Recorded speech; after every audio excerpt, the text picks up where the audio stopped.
In the above entitled action, find the defendant Orenthal James Simpson not guilty of the crime of murder in violation of... It was the verdict that shocked the nation 30 years ago today. OJ Simpson was acquitted in the trial of the century.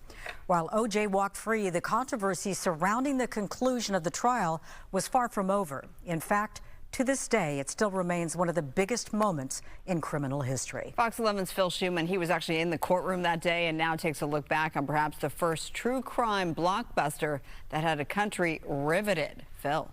Well, that's right. The verdict divided many along racial lines, quite frankly. Whether someone believed O.J. Simpson was guilty or not guilty often depended on their life experiences, their perception of the behavior of the LAPD. The trial, including jury selection, lasted 8 months. But a little-known fact that people don't remember is the jury deliberated less than 4 hours. I just spoke with Carl Douglas, a member of Simpson's defense team, the so-called Dream Team. We, the jury, in the above entitled action, find the defendant Orenthal James Simpson... Time all but stopped on the morning of October 3rd, 1995, 10:07 in Los Angeles. Not guilty of the crime of murder. O.J. Simpson, the most famous American ever charged with murder, found not guilty in the grisly stabbing deaths of ex-wife Nicole, 35, and her friend Ron Goldman, just 25. Phil, it's amazing that 30 years later, we are still talking about this. This is the only picture of all the lawyers on the Dream Team. Attorney Carl Douglas, part of that so-called Dream Team of 9 lawyers. It's probably the perfect storm for things that we Americans love. Celebrity, race, a whodunit. It's estimated 150 million tuned in that morning to watch the verdict, a bigger audience than a Super Bowl. All of this devastating, of course, to the victims' families. Ron and Nicole were butchered by their client. They turned attorneys on both sides into stars, even launched a career as a semi-celebrity for witness Kato Kalin, Simpson's house guest, 30 years later hosting a true crime podcast with no illusions about how he got there. I understand I'm famous because of the most horrendous thing that happened to 2 young lives. And remember, as divisive as that time was, this was pre-social media. Imagine 1995's emotions in 2025. If the trial were to be held today in the current political climate, I can't imagine what would go on. The country is having enough issues as it is. Meg Coffey, as a teenager, followed every minute of the live broadcast on cable's Court TV. Now is a social media strategist. If it doesn't fit, you must acquit. The entire country tuned in for this verdict. It was a cultural moment. And I think today, if something like that would happen on social media, because everybody is just so fired up in so many ways about everything, good and bad, that it would explode. Because you would have the left, and I don't mean politically, but you would have A fighting B, who also want to fight C. In fact, reaction then and now to the verdict largely divided among racial lines. And attorney Carl Douglas has this important reminder. The jury didn't decide guilt or innocence.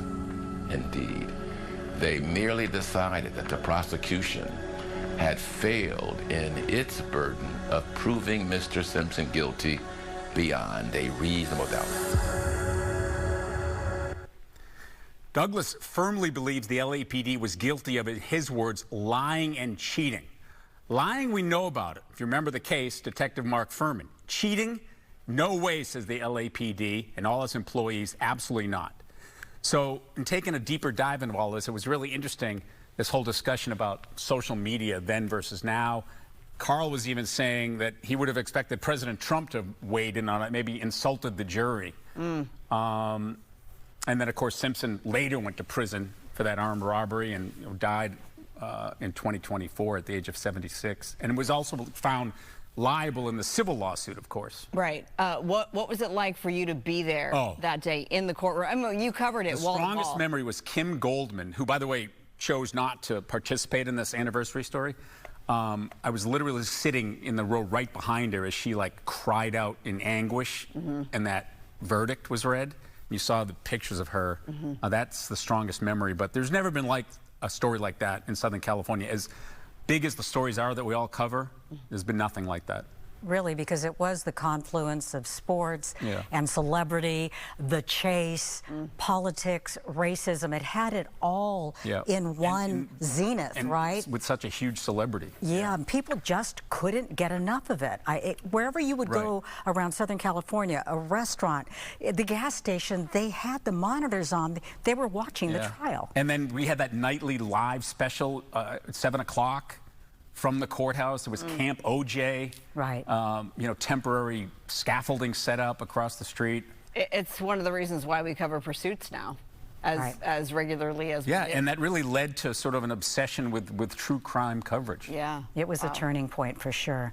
You were inside the court, right? Yeah. When it went down. I was outside, so I was standing with all those people. You saw those people? Yeah, I pinch hit because one of my colleagues was sick that day, and I'm outside.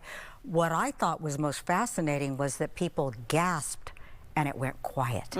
Well, also, you know, I could talk about this for hours, but Carl Douglas had made a good point. He said, people have to understand the verdict in the context of what had happened in Southern California. This was a couple of years after the Rodney King verdicts and riots. And it wasn't that it was payback, but the jurors, 9 of whom were African American, when they had the opportunity to doubt the LAPD, and you heard Carl make reference to some mistakes that the prosecution made, they were willing to do that. Right. And again, we've talked about this many times in the past. If the trial were held in Santa Monica, where it should have been, the racial makeup of the jury would have been different, and perhaps the verdict would have been different. We don't know. Right. But that was considered a key factor, too. Well, that was a fascinating look back. Yeah. So, yeah, thank you. Thank you so Thank you much. for that.